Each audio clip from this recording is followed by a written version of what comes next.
شروع اللہ کے نام سے جو نہایت مہربان اور رحم کرنے والا ہے۔ اور مشرک کہتے ہیں کہ اگر اللہ چاہتا تو نہ ہم ہی اس کے سوا کسی چیز کو پوچھتے اور نہ ہمارے بڑے ہی پوچھتے، اور نہ اس کے فرمان کے بغیر ہم کسی چیز کو حرام ٹھہراتے۔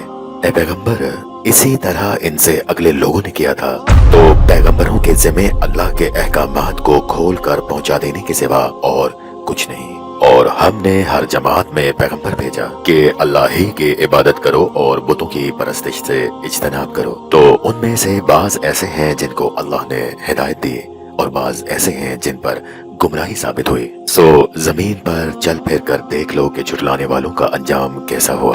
اگر تم ان کفار کی ہدایت کے لیے للچاؤ تو جس کو اللہ گمراہ کر دیتا ہے اس کو وہ ہدایت نہیں دیا کرتا، اور ایسے لوگوں کا کوئی مددگار نہیں ہوتا۔ اور یہ اللہ کی سخت سخت قسمیں کھاتے ہیں کہ جو مر جاتا ہے اللہ اسے قیامت کے دن قبر سے نہیں اٹھائے گا، ہرگز نہیں۔ یہ اللہ کا وعدہ سچا ہے اور اسے پورا کرنا اسے ضرور ہے، لیکن اکثر لوگ نہیں جانتے، تاکہ جن باتوں میں یہ اختلاف کرتے ہیں وہ ان پر ظاہر کر دے، اور اس لیے کہ کافر جان لیں کہ وہ جھوٹے تھے۔ جب ہم کسی چیز کا ارادہ کرتے ہیں تو ہماری بات یہی ہے کہ اس کو کہہ دیتے ہیں کہ ہو جا، تو وہ ہو جاتی ہے۔ اور جن لوگوں نے ظلم سہنے کے بعد اللہ کے لیے وطن چھوڑا، ہم ان کو دنیا میں اچھا ٹھکانہ دیں گے، اور آخرت کا اجر تو بہت ہی بڑا ہے۔ کاش وہ اسے جانتے، یعنی وہ لوگ جو صبر کرتے ہیں اور اپنے پروردگار پر بھروسہ رکھتے ہیں۔ اور ہم نے تم سے پہلے مردوں ہی کو پیغمبر بنا کر بھیجا تھا جن کی طرف ہم وہی بھیجا کرتے تھے۔ اگر تم لوگ نہیں جانتے تو اہل کتاب سے پوچھ لو، اور ان پیغمبروں کو دلیلیں اور کتابیں دے کر بھیجا تھا، اور ہم نے تم پر بھی یہ کتاب نازل کی ہے تاکہ جو ارشادات لوگوں پر نازل ہوئے ہیں وہ ان پر ظاہر کر دو تاکہ وہ غور کریں۔